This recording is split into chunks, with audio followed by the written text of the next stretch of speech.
नमस्कार। आज हम भारत के उस सबसे बड़े दस्तावेज की कहानी में उतरेंगे जो हम सबकी जिंदगी को आकार देता है, हमारा संविधान।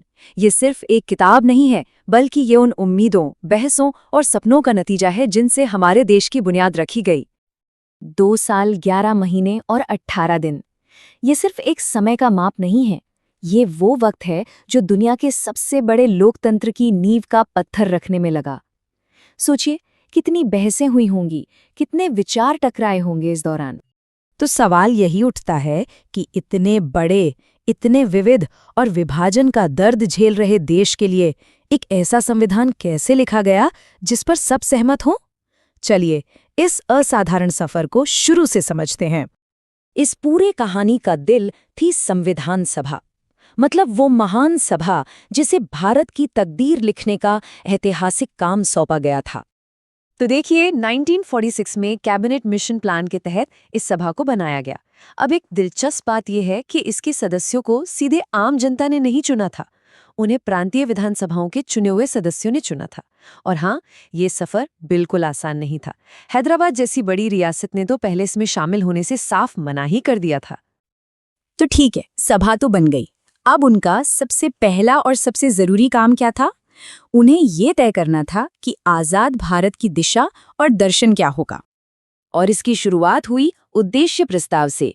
इसे पंडित जवाहरलाल नेहरू ने पेश किया था और ये एक तरह से हमारे संविधान का गाइडिंग स्टार बना।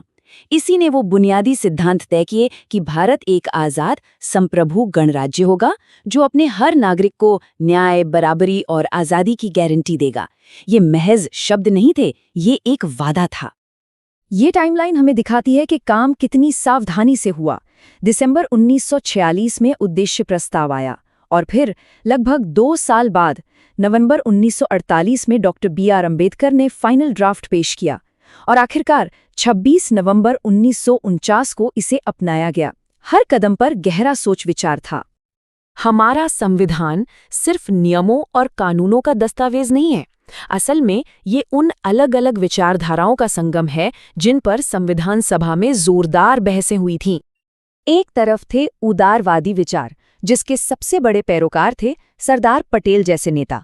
उनका मानना था कि देश ने अभी अभी विभाजन का दर्द झेला है, इसलिए राष्ट्रीय एकता सबसे जरूरी है और इसके लिए एक मजबूत केंद्र सरकार का होना बहुत जरूरी है ताकि देश फिर से टुकड़ों में न बंट जाए।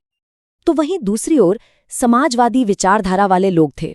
उनका कहना था कि राजनीतिक आजादी का तब तक कोई मतलब नहीं जब तक देश में गरीबी और असमानता है, इसलिए सरकार को आर्थिक न्याय के लिए एक सक्रिय भूमिका निभानी चाहिए। और फिर तीसरा बड़ा विचार था गांधीवादी दर्शन का। ये कहता था कि असली भारत तो गांव में बसता है, इसलिए सत्ता दिल्ली में सिमटकर ना रह जाए, बल्कि गांवों और पंचायतों तक पहुंचे ताकि वो अपने फैसले खुद ले सकें। इन तीनों विचारों में संतुलन बनाना ही सबसे बड़ी चुनौती थी। अब हमारे संविधान निर्माताओं ने कुछ ऐसा नहीं किया कि वो एक बंद कमरे में बैठ गए और सब कुछ शून्य से बनाया। नहीं, उन्होंने दुनिया भर के संविधानों से प्रेरणा ली, लेकिन हर विचार को भारत की जरूरतों के हिसाब से ढाला। 60, जरा इस नंबर के बारे में सोचिए। हमारे संविधान निर्माताओं ने दुनिया के लगभग 60 देशों के संविधानों को पढ़ा, परखा और समझा ताकि भारत के लिए सबसे अच्छी चीजें चुन सकें। ये कितनी बड़ी मेहनत रही होगी। और सबसे खास बात ये थी कि ये कोई नकल नहीं थी। इसे कहते हैं भारतीयकरण। जैसे हमने ब्रिटेन से संसदीय प्रणाली तो ले ली, लेकिन उनके वंशानुगत राजा की जगह हमने एक चुने हुए राष्ट्रपति को देश का प्रमुख बनाया। मतलब विचार बाहर से लिया पर उसे अपनी मिट्टी के हिसाब से ढाल लिया। और फिर सालों की जबरदस्त मेहनत, बहस और लगन के बाद वो दस्तावेज तैयार हुआ जिसे हम आज भारत का संविधान कहते हैं। एक ऐसा दस्तावेज जो भारत की विविधता को एक सूत्र में पिरोता है। जरा इन आंकड़ों पर नजर डालिए। लगभग 3 साल का समय, उस जमाने के हिसाब से 64 लाख रुपए का खर्च और 60 संविधानों का अध्ययन। ये आंकड़े खुद बताते हैं कि ये काम कितना विशाल और महत्वपूर्ण था। और इसकी कुछ खासियतें तो कमाल की हैं। जैसे ये दुनिया का सबसे लंबा लिखा हुआ संविधान है और इसमें कठोरता और लचीलेपन का एक अनोखा मिश्रण है। मतलब कुछ जरूरी चीजों को बदलना बहुत मुश्किल है, पर बाकी चीजों को समय के साथ बदला जा सकता है।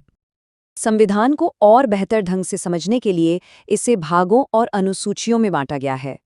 आप अनुसूचियों को एक तरह से अपेंडिक्स समझ सकते हैं, जिनमें अतिरिक्त और विस्तृत जानकारी दी गई है। जैसे 7वीं अनुसूची, जो ये बताती है कि केंद्र और राज्य सरकारों के बीच शक्तियों का बंटवारा कैसे होगा।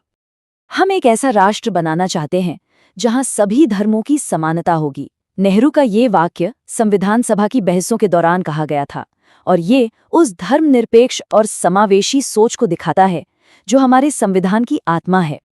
और आखिर में ये सवाल हम सब के लिए है। संविधान निर्माताओं ने तो एक रास्ता बना दिया, एक दस्तावेज हमें सौंप दिया, पर उस दस्तावेज में लिखे मूल्यों को जिंदा रखना और उन पर चलना, ये हम सबकी, हर पीढ़ी की जिम्मेदारी है। सवाल ये है कि क्या हम अपनी जिम्मेदारी निभा रहे हैं?